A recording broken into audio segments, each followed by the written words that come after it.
Mga bunga pa rin naman tong aming ano. Kaya lang matigas na.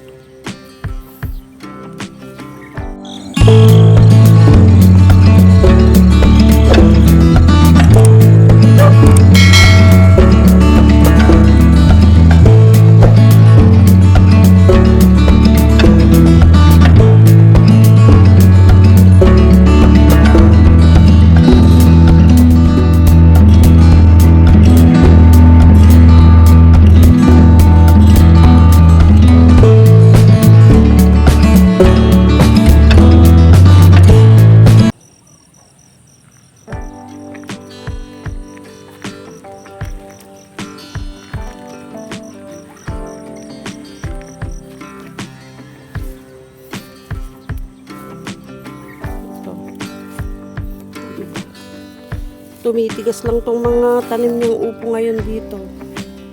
Di na niya hina-harvest kasi.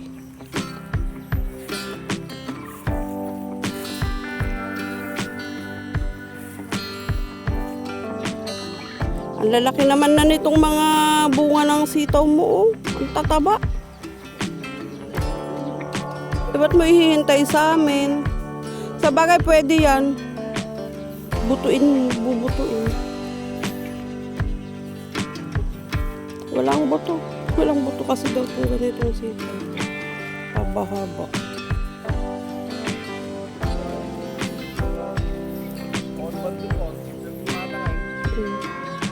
Ayun.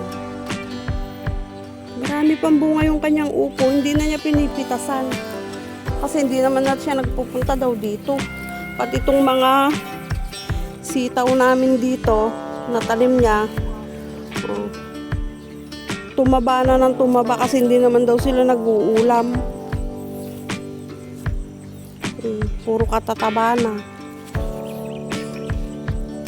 Wala pa namang butong gano tong mga ganitong binhi ng sitaw.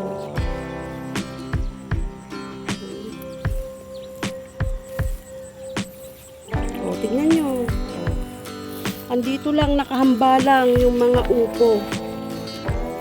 Lumaki na ng lumaki. Tapos matigas na. Ayan, andoon. O, diba? Hindi na kasi niya pinipuntahan, hindi na rin niya pinipitasan. O, tingnan natin. O, wala na. Ia-adobo nga yan, diba? Ia-adobo lang. O, tignan nyo, o. Wala na. Naglipas na to. Matigas na yung mga bunga, hindi na natuturot, hindi na bumabaon yung kuko. Diba? Sayang yan, sayang.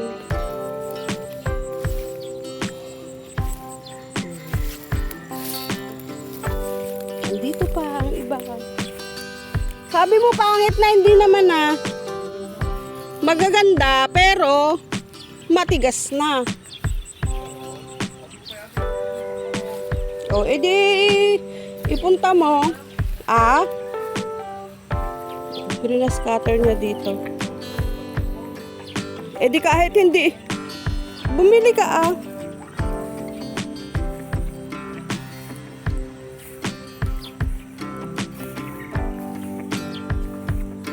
Napakarami pang bunga ng aming upo, kaya lang, sinayang na ng aking kamagsasaka.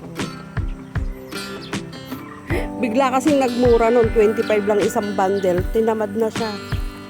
Hindi na niya tininda. Kasi hindi na daw sulit yung gasolina papunta doon sa bayan. Ang dami na sayang na upo.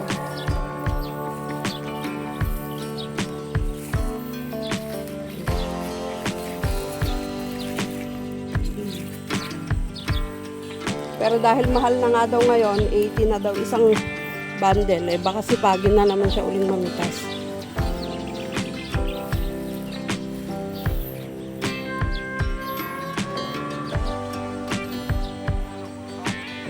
Wag ka nang kumuha ng talbos, saka na lang pagka kwan na, magluluto na tayo ng may ganyan. Ia-adobo ko nga lang ngayon yan. Si Jumar gusto niya, sabi niya papabilan daw niyang tilapia at saka saluyot.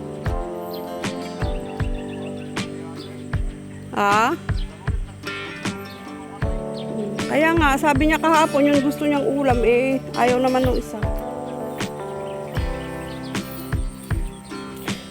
sulit naman na tong mga ano namin, tanim naming upo.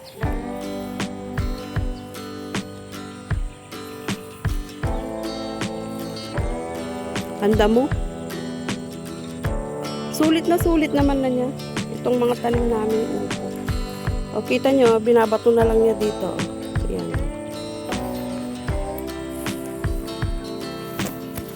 Kita nyo? Ayan, ang laki-laki na. Yung mga iba, nandyan na lang nakahambalang sa daan.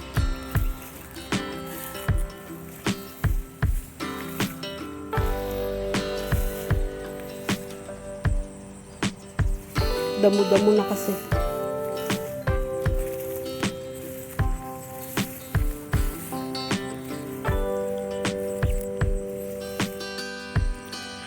Ay, na ka magsasaka ko.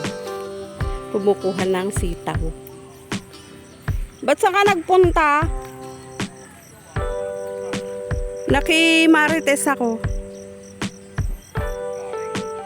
Nakimarites nga. Hinahanap daw niya ako, bigla na lang ako sumulpot dito. Sabi ko nang galing ako doon sa kabilang bakod ng aming bukid na Kimarites.